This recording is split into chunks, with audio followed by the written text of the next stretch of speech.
Well, folks, all that's left for the New York fraud trial is for Judge Arthur Engoron to hand down his final decision. As we all know, before the trial even began, Engoron issued his summary judgment finding Donald Trump, his two adult male sons, Eric and Don Jr., and the Trump Organization itself liable for the fraud. So that means they already have been found guilty if you were. It's not a criminal trial, so you don't say guilty, you say liable. However, liability has already been determined. Engoron is only, right now, trying to come up with the punishment. And that punishment is probably going to be far worse than most people think. And not because Engoron's going to throw the book at him and just issue the harshest punishment. It's because of something that was said during the trial that few people actually paid attention to. See, New York Attorney General Letitia James pointed out at one point during the trial that Donald Trump, his business, his personally, all that, was in a bit of a cash crunch. And here's what that means. That means that Donald Trump has a very large net worth, right? He owns a lot of properties, and those properties have value. That value goes to his net worth. So he can go out there and say, I'm worth $10 billion. And a lot of people seem to forget that that does not mean that Trump has $10 billion sitting in the bank. In fact, according to Letitia James, Donald Trump doesn't have much money at all sitting in the bank, which is, of course, why he had to lie to the banks in order to get the loans about how much money he had sitting there. He is not cash flush. He is cash poor. Here's why that's going to come into play when Engoron issues his punishment. Let's assume for a second Engoron goes for the full $370 million that Letitia James is requesting. Actually, you know what? That's the maximum. Let's say Engoron only does $200 million. Okay. $200 million. According to this lawsuit, Trump doesn't have $200 million sitting in the bank to be able to pay this penalty. What would happen at that point is that Donald Trump would appeal it. Okay, I'm going to appeal it so I don't have to pay it. Well, not so fast, because there are actually rules to that.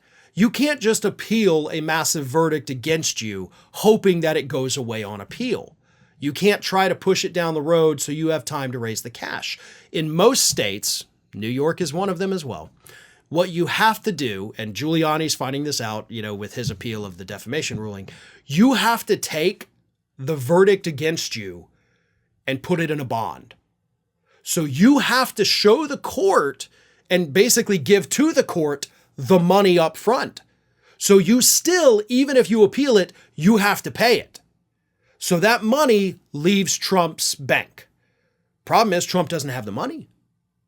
So in order to do that, in order to pay that bond, what Trump would have to do is start selling off his properties to get the cash. Now there comes another problem, and this is the one that's far more embarrassing for Donald Trump. He still has a financial monitor imposed upon his businesses by the court.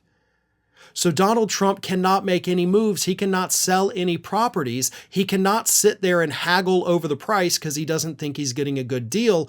Instead, what would likely happen is that the courts and the financial monitor would seize the assets, and they would be the one to sell them off to pay the bond to appeal the case. So Trump, even if he tries to appeal the ruling, would end up losing everything. $200 million, and let's say maybe it is the $370 million. You're talking Trump Tower in New York City, gone. Bedminster, gone. Mar-a-Lago, gone. Trump Tower, Chicago, gone. Possibly the Trump Hotel in Vegas, gone. He would have to sell off enough properties, and he wouldn't be the one to set the price. The court would get to do it so they could sell them fast to get the money.